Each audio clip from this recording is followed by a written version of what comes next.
Thomas Taylor from Excessive, and today we're going to give you some helpful tips on how to play the snake.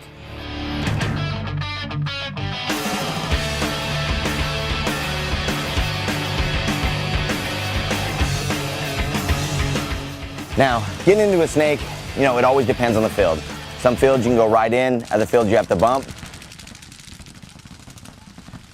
Some fields you can go in if you get some help from your teammates, edging, shooting certain spots.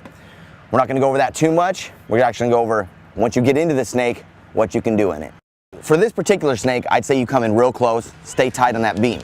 Don't even mess around with snake 1, go to snake 2. And generally that's how I like to play snakes. I always go as far as I can, take as much ground as I can, because that's when you're going to get your free kills. You catch people off guard, and have backs or whatever, and even if you don't, you get up there and they know you're there, they're so worried about you in the beginning of the game, it changes up their entire game plan. When you're playing a snake, you already have to know your shots. Snake 1, snake 2, snake 3. So when you get to these knuckles or these parts of the snake, you already know when I pop up, I'm gonna have this shot, this shot, this shot. You don't have to figure it out when you get in here.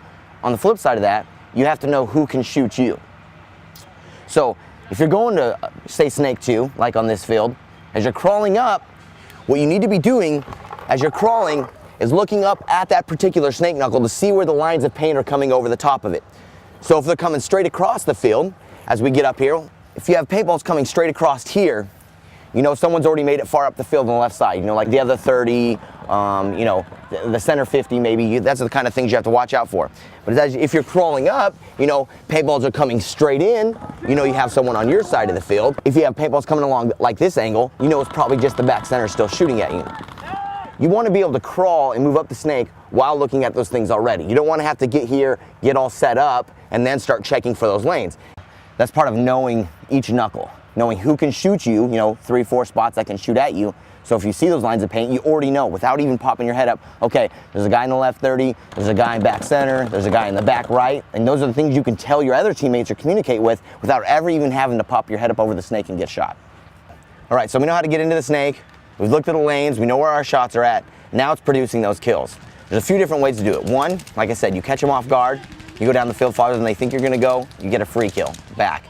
Something where they have no clue, right? You pop up and you take that shot. 2, there's tricking your opponent. So if you have someone in your mirror, the opposite side of the snake, in the same bunker, that person's posted down the line, you can always bait them. Where you take your gun, you shoot cross field, but you do it in your opposite hand. Generally, I wouldn't tell you to do that because you want to be able to stay tight in your bunker. What you're trying to get to happen is for your opposing snake player to hear from his teammates that you're shooting cross field. But really all you're doing is you're posted up to snap down the line, but you're shooting cross like this until he thinks you're shooting cross field, and then you take that quick snapshot. A lot of times you'll catch them moving up the field, or you'll catch them getting lazy. They put their elbow on the ground, they're getting all posted up because they think they have a while to wait until they're going to engage with you. Another thing you can do is when you get up into this knuckle, there's no paint, you come up, you shoot at a couple spots or whatever, say you get your elimination, you miss your elimination, whatever, all of a sudden this spot's going to start getting pounded, right? So what you do is you find a spot in the knuckle where you can back up. And when you back up, you block out a few things. From like here, for instance, I can block out the back left, I can block out the back center, I can block out the left 30. But I still have a kill on the center Dorito and the God. So you back up to a spot where you don't have to fight a lot of people because you really don't want to come up in the open where you can get shot. But if they're still pounding this, you see the guns, bam, bam, bam, they're pounding here. You back up to here, once again, you already know your shots. So you're like, okay, well, if I come up right here, I can shoot that center Dorito. If I come up right here, I can shoot that God. So you pick one of them, boom, quick shot, back down. Now, this is one of those things, it's hit or miss. You don't come up 2 or 3 times because you're gonna get eliminated. You come up here, work right back up into the front. What you find is a lot of people in the snake, they get zoned in, they get that tunnel vision. I've done it a million times, and I think it's just something that happens with front players. You get here and you get working and you want to do one thing.